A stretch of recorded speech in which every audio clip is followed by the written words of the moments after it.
Starting a business in Connecticut sounds complicated and not really worth the hassle until you realize how many hidden advantages this state offers. But forming an LLC here comes with rules that most new owners overlook, and those small mistakes can cost you big. So in this video, I'll walk you through the exact steps to launch your LLC in Connecticut without the stress, confusion, or common pitfalls that trip up so many first-timers. And it's also worth mentioning here, there's one mistake in particular that most people don't even know that they're making until it's too late. But we'll get to that in a minute. If you're thinking about launching a business, Connecticut might not be the first place that comes to mind, but it probably should be at least one of the top places. The state is home to over 342,000 small businesses, which make up 99% of all businesses in Connecticut. And that's a strong signal that entrepreneurs are finding real opportunities here. One of the biggest perks? Location. You're sandwiched right between New York City and Boston, which gives you access to two major markets without the sky-high costs. Add in a highly educated workforce and a range of state incentives like tax credits and grants, and you've got a pretty solid foundation to build on. Plus, forming an LLC in Connecticut gives your business legal protection, keeping your personal assets separate from your company's liabilities. And that's one of the main reasons people choose the LLC structure in the first place. All right, so if Connecticut sounds like the right fit, the first real step is picking a name for your business. But before you get too creative with it, there are a few rules that you need to know. Now, before we jump in too deep here, here's one thing to keep in mind. Starting your business should be exciting, not overwhelming. But forming an LLC on your own can get confusing really fast with all the legal forms, rules, and easy to miss details. Now, I'll walk you through everything in this video, but if any part of this feels confusing, I've got a favorite LLC formation service that makes the whole process super simple and stress-free. It's guided, beginner-friendly, and only costs $39.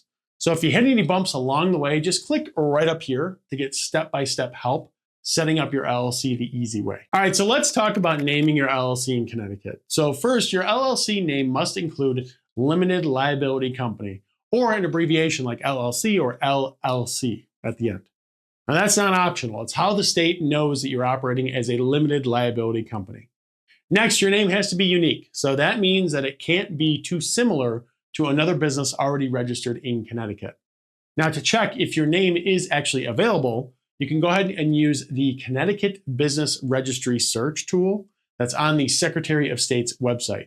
It's completely free and super easy to use, so just type in the name that you're thinking about and you can see what comes up. Now, if you find the perfect name, but you're not quite ready to file your LLC paperwork yet, don't worry. Connecticut lets you reserve a name for up to 120 days by filling out a name reservation application, which is linked to in the description below, along with every other resource that I mentioned in this video.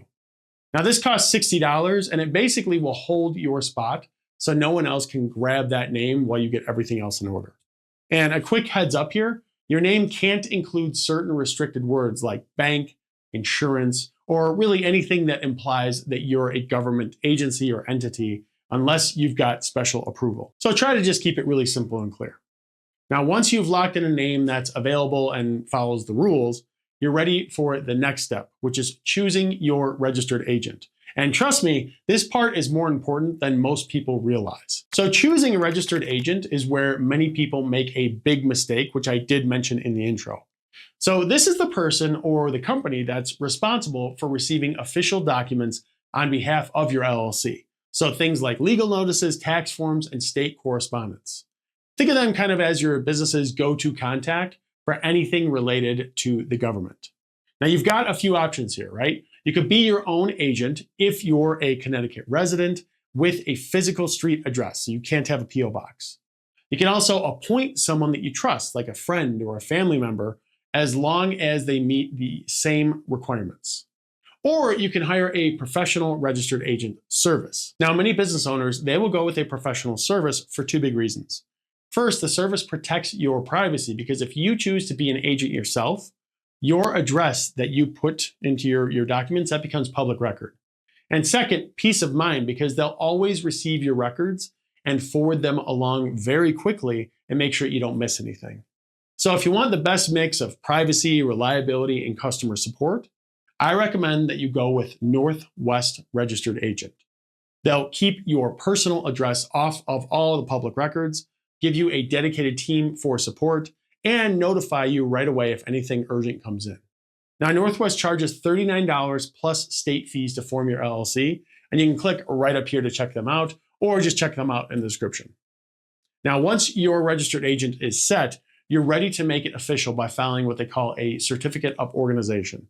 So let's look at how to do that here next. All right, so now it's time to make your LLC official by filing the certificate of organization with the Connecticut Secretary of State. So this is the core document that legally forms your LLC in the state. Now you can file this online or by mail, but online is just way faster and more convenient. The filing fee is $120, and you'll need to include some basic info like your LLC's name, the address of your principal office, your registered agent's name and address, whether your LLC will be managed by members or managers. If you're filing online, you'll do it through the CT Business One Stop portal, which walks you through everything step by step. Now, this usually will take 3 to 5 business days to process, but if you're in a rush, there's an expedited option for $50 that gets it done within 24 hours. So once it's approved, you'll get a stamped and approved copy of your certificate of organization. And that's your proof that your LLC officially exists in the state. And just like that, your business is legally formed. But don't stop here. There are still a few important things that you need to take care of to stay compliant and actually start operating. So let's go over what to do after your LLC is approved. So first, you'll want to get an EIN, which is an employer identification number from the IRS. It's basically a social security number for your business. Now, the good news here, it's free and you can apply online in just a few minutes on the IRS website. Next, you want to consider creating an operating agreement. So this isn't required in Connecticut, but it's highly recommended, especially if your LLC has more than one member. Now, it outlines how your business will be run, who owns what, and what happens if someone wants out. Now, even if it's just you, having one can help avoid future headaches, and it can help separate your assets from your business and personal, which is great if you ever get sued. And you also need to register your state taxes if your business will be selling goods, hiring employees, or collecting sales tax. Now, this is done through the Connecticut Department of Revenue Services, and there's a $100 fee to register for that. Now, if you're selling products, you'll also need a sales and use tax permit, which also costs $100.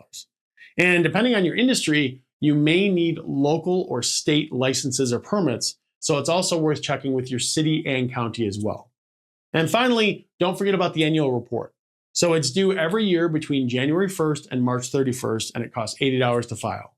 So let's break down all these costs next so you know exactly what to expect. Okay, so let's go over the total costs of starting and maintaining your LLC year after year in Connecticut. Knowing what to expect up front can obviously help you avoid surprises later, so take down some notes here. So let's go ahead and talk about your one-time startup costs. So your certificate of organization, which is required, that's $120. Now, optional, you have your expedited processing, which is $50, and also optional, your name reservation, that's $60. Your state tax registration fee is required, that's $100. Your professional registered agent, which is optional, but assuming that you use Northwest registered agent, that's $39. Your sales and use tax permit, if it's applicable, is $100. Your legal or filing services, which are obviously optional, is $200 to $1,000. Now, if you go the DIY route completely and skip all the extras, you're looking at a minimum of around $250 to $350 to get started. If you hire help or need permits, it would be more than that. All right, so next, let's talk about your ongoing annual costs. So your annual report, which is due every year, is $80. Your registered agent service, if you're using one, is $125 with Northwest registered agent. Your business's license and permits, those really vary by industry and location, but that can range from $0 to $400 every year. So in total, expect to spend around $300 to $700 per year to keep your LLC in good standing with the state, depending on your setup and the industry. And that's it. Starting an LLC in Connecticut, it isn't overly complicated. And now that you really know the steps and all the costs, you're in a great position to move forward with confidence. Now, again, to help you with all this, I advise you to use a service like Northwest Registered Agents, which you can click on, again, right up here to check out, as they'll really help you stay in compliance year after year while you just try to run a profitable business. Now, if you have any questions for me, or you're just a little bit confused about the process, go ahead and drop a comment below, and I will do my absolute best to help you out as soon as possible. As always, thanks for watching, and I will see you in the next video.